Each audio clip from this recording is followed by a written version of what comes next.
Hello Starbearers, this is GeoStar7. I'm just here today with a little video reviewing the live-action Lilo and Stitch movie that was released just last week at the time I'm recording this. You might remember way back when I did do a video reacting to the first trailer that was released for the film. I did that with a little friend of mine. And I was going to leave it just that and just not do anything until after the film had released. But then a certain someone decided to break into my flat, use my laptop without permission, and then use it to create a... Well, you've probably seen what he created.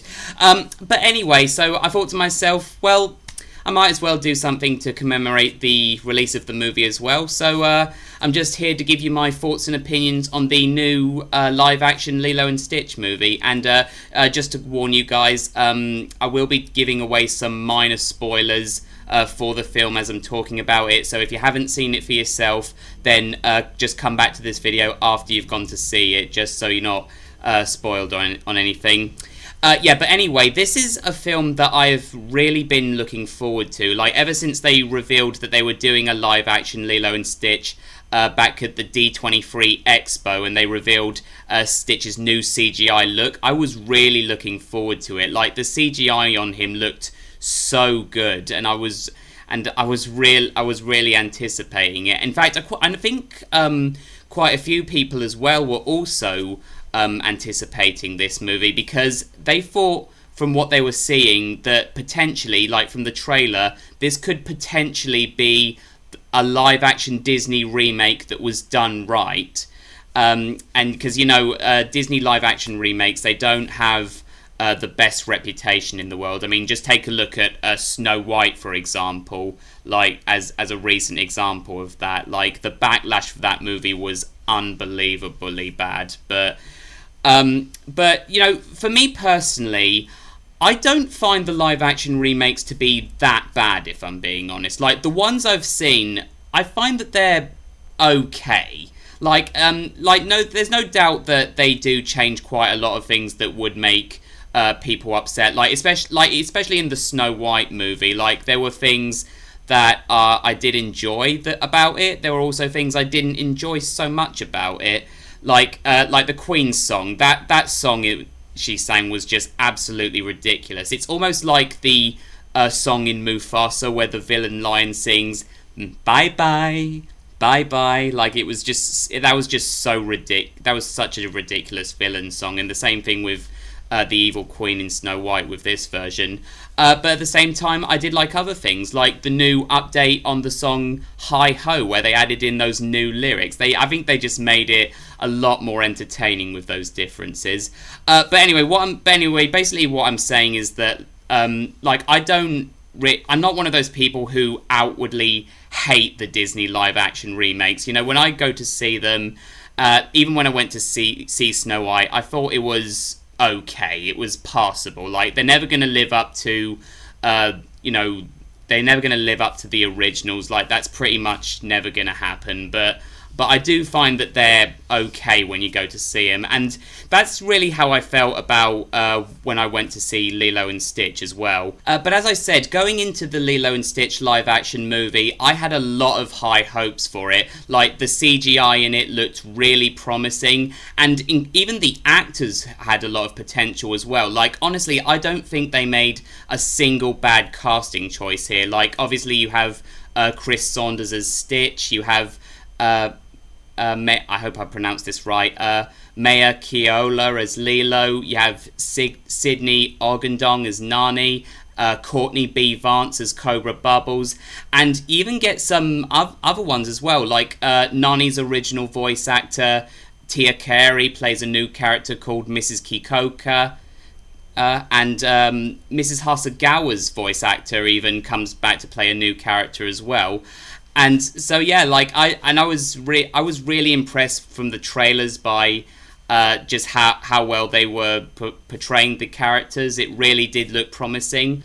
But really, let's talk about, like, how the movie progressed. Like, first thing you really have to know is that the difference is obvious straight away. Like, remember in the opening scene, you have that whole thing where Stitch is like this evil genetic experiment, and then he gets sent to prison. He breaks out and he escapes to Earth. Like in the original movie, that was really represented as like its own mini movie. Like it really took its time with like the trial, him breaking out and everything. But in the live action remake, my god, does it go by fast. Like I think the whole thing takes less than 5 minutes, where he's being put on trial, and then he's immediately in his containment, and then almost instantly he breaks out. Before you know it, he's on the red police cruiser, and there's hardly any chasing. Like he just instantly escapes. Like, my god, that just goes by so quick. I think really maybe the reason for it though is because they really wanted to get all the space opera and the heavy CGI stuff out of the way, so that they could focus on what the director really wanted to be the main focal point of this movie. You see, what a lot of people really enjoyed about the original movie was just how realistically they were portraying the situation with Nani and Lilo, like how they'd recently lost their parents, and now Nani was Lilo's guardian, and she was struggling to look after her and everything, and how she had social services, breathing down her neck, and there was that potential threat that she would be taken out of her custody. It's something that a lot of people, I feel, can really relate to. Like, there are parents who struggle to provide for their children. They are people who are put in those difficult situations and feel like they have no help, and that there's this looming threat that they could lose the ones they love. It was something that a lot of people really enjoyed from the original film. Like some would even say they enjoyed that aspect a lot more than they did all the sci-fi elements, really.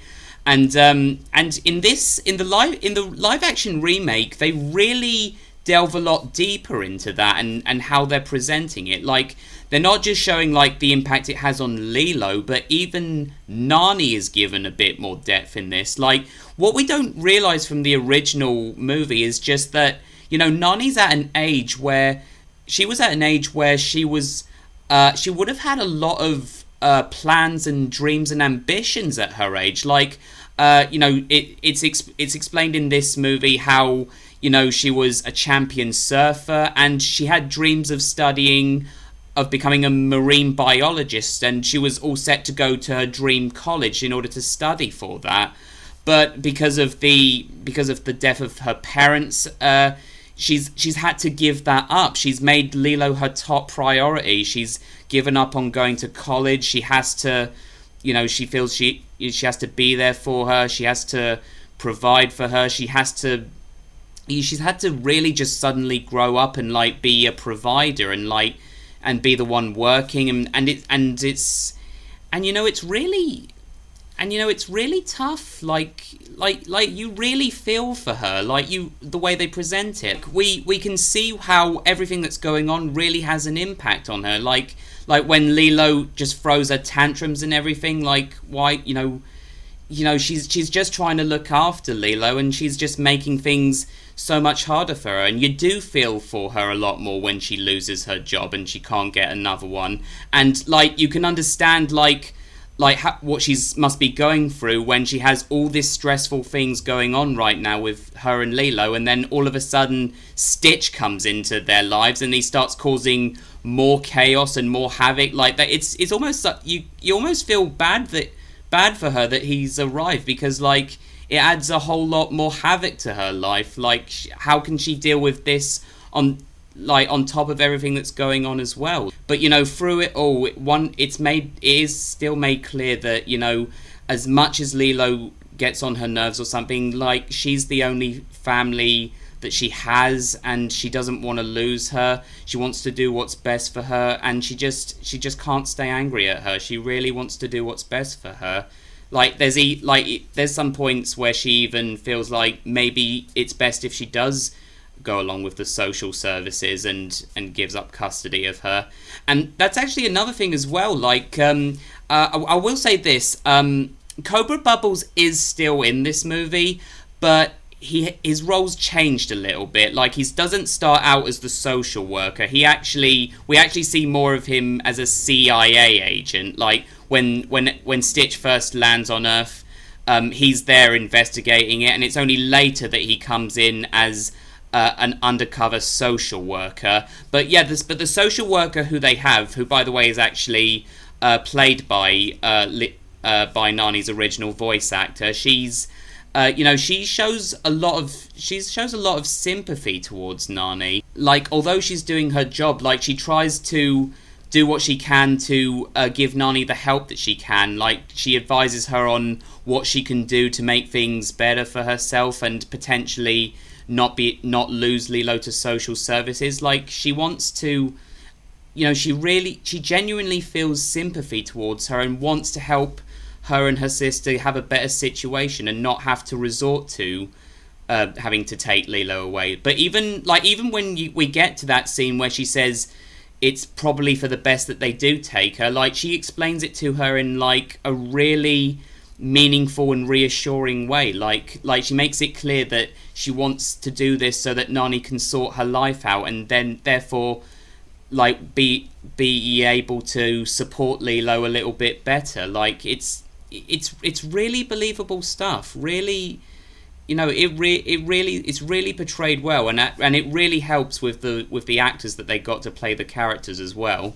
But as I said before, like, although they do have these real life aspects going on, like, you still have obviously the sci-fi aspects as well. Like, obviously you have the aliens with Stitch coming in and everything, but like, you could say it's realistic fantasy, you can say, because they portray, like, the main focus is this emotional drama going on with Lilo and Nani and everything that's going on. But then you have the sci-fi elements with Stitch and everyone coming in to just shake up the story just a little bit. And I have to say, like, all of the CGI in this movie is done very well. Like, it's not just on Stitch, but on all of the aliens. Like, even Pleatley looks quite good with the way that they animate him walking with 3 legs. Like, it's done very well there. But I do notice that they do seem to use the CGI sparingly. Like I said, in the beginning, they use most of the heavy CGI on all the aliens and all the actions. Like, they get that done, and then they just get that completely out of the way. And then throughout the movie, they only seem to be focusing on the CGI for Stitch for the most part. And because Jumba and Pleatley, they actually spend most of the movie in human disguises. And when I say that, I don't mean like they just put on human clothes and think that will fool anyone. Like, that would never happen realistically. People would definitely see through that. But no, in this version, they actually have technology that like physically changes their appearance. So most of the time, it's actually their actors Zach Galifianakis and Billy Margison who are, like, doing the physical comedy in the film. Like, they do a good job, I will say. Like, Billy Margison, like, especially, he feels like the sort of person who would actually be a human version of Pleatley. Like, it's really seamless how he portrays him, but still, it is a little bit of a shame that, like, they do, like, we don't see a whole lot of their their alien forms, because, like, it seems like that they're trying to really just save on the CGI. Gantu is also not in the film at all. Like, they like, it's obvious from the beginning that they have completely cut this character from the movie entirely. And, I can understand why. Like, like, a character like him, he would require a lot of CGI to have him fully there all the time. And apparently, according to the director, they did have ideas about including him in an earlier drafts of the film, but really, what he really wanted to do was he really wanted to focus on the emotional drama, like, between Nani and Lilo, and also later Stitch. Like, he really wanted to focus on those emotions and all that realism, and when they were trying to focus on that, when they were trying to include Gantu into the mix, even just for the climax, they said they were really struggling to make it work. Like it just wasn't working with the with the direction that they were going with. So in the end, Gantu was just completely cut out altogether. Like they had to make some sacrifices in order to make the movie work the way that they wanted it to. A lot of things in the movie are quite different, really. Like some of them are just little changes, but they obviously want to make these changes because they don't want to be a shot for shot remake. Like that would be, because otherwise, what would be the point of making a new movie? Like you could just go watch the animated version. So yeah, they do make these small changes. Like, for example, how Lilo actually comes to be at the animal shelter is a little bit different from in the original. Like, in the original, Nani overhears her wishing for a friend and decides to adopt a dog for her. But, like, when you think about it, like, that wouldn't make a whole lot of sense, because with the financial situation they were in, like, why would she think, like, having to get a dog and, like, pay for everything for it? Why would that, like, that didn't really seem like a logical thing to do, even if it would make Lilo feel better. So in this version, Lilo just goes to the dog shelter just to visit the dogs, which apparently she does every now and again, and then that's how she comes to find Stitch there. And it's actually a neighbor who's actually with her, when it's actually her who comes up with the idea of actually taking Stitch with them as almost spontaneous, and then Nani finds out later and she's almost freaking out about it. Like, are you kidding me? This is the last thing I need right now. So yeah, like it's how it happens is differently, but I think it really works, and it happens with other things as well. Like in the original version, Nani loses her job because Stitch attacks Jumba and Pleatley in human form when they're trying to catch him. But in this version, Stitch kind of does what he does in like the credit scene. Like, he's watching David doing fire dancing with sticks, and and in this version he decides to try it out himself, but that ends up setting the place on fire, and that's how Nani loses her job. And even how they get to the beach for that surfing scene, like, apparently they're actually there because Nani's applying to be a surfing instructor, so how they get there is a little bit different. I will say probably the biggest change to this film, though, other than removing Gantu entirely, is what they did with Jumba, if I'm being honest. So because they had to remove Gantu from the film entirely, someone had to fill the villain role, and in this version, at the climax, Jumba just goes a full-on villain. Like, it's made clear that he's the bad guy in all this. He wants to take Stitch back and to make him even more evil, and to cause even more chaos and everything.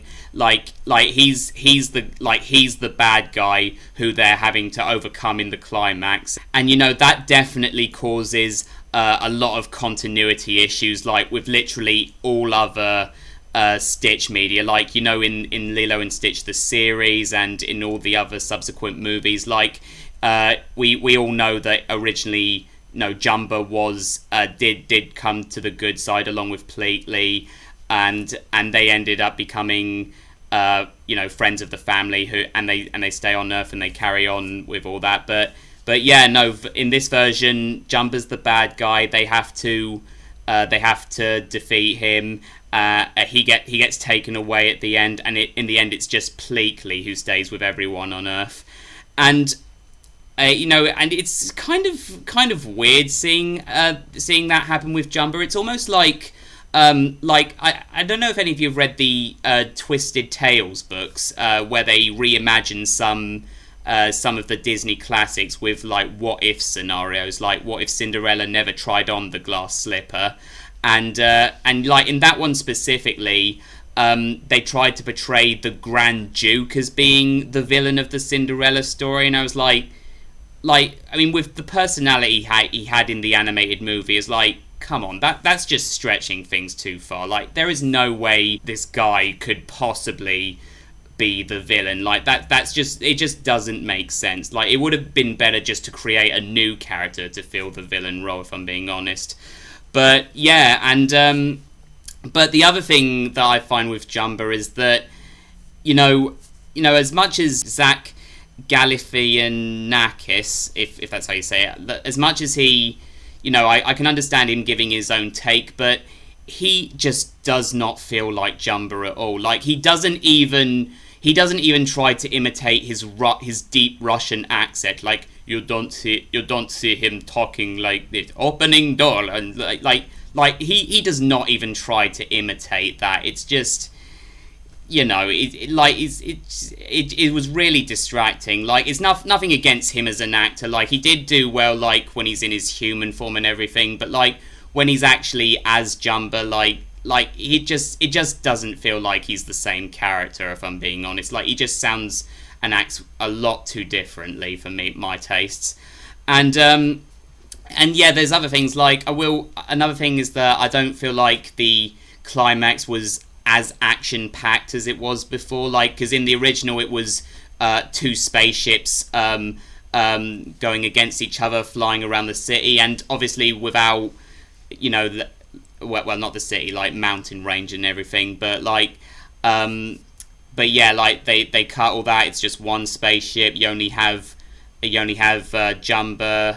Like the whole climax is that they're trying to escape the spaceship and jump into the ocean, and then the big climax is that Lilo and Stitch could potentially be drowning, because that's something that they also added in. Like Stitch's weakness with water was always kind of vague in other media. Like, it's not just that, like, it's not that he hates water or that he can't swim, but apparently in this version they explained that when he's submerged in water, it actually makes him heavier. Like, he's incapable of floating. Like, and when he's underwater, like, it literally causes him to sink like a rock, and then he becomes too heavy to get up to the surface. So yeah, the big climax is that, you know, he saves Lilo from drowning, but then he's potentially drowning himself, and yeah, like, I mean it's something different, like I say, but yeah, like, it's not as action packed as it was before. Like, and yeah, no, like I say, you get these little changes like that, but like I said, little changes, and some are good, some are bad, and I think the movie ends up being passable. So anyway, guys, that's really all I've got to say about the live action Lilo and Stitch movie. I know it just sounds like I'm rambling most of the time, but yeah, like, honestly, basically what I'm saying is, like, you know, there's good things and bad things about the remakes. Personally, I'm okay with the changes that they made. There were some more than others, but generally I feel like this Lilo and Stitch version, it is, you know, it's passable. I think it's like with all the live action remakes, in my opinions. They're okay. They're not as great as the original, but I am still glad that I went to see it. So yeah, that's just how I feel about live action Lilo and Stitch. My rating is that it's okay. So anyway, guys, thank you for joining me for this review. If you like this, then leave a like, share and subscribe, and hopefully I'll see you in the next video that I do. So until next time, stay tuned. Oh,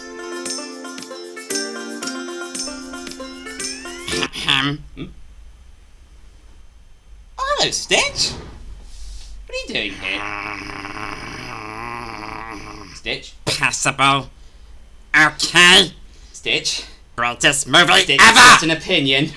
Stitch. Stitch.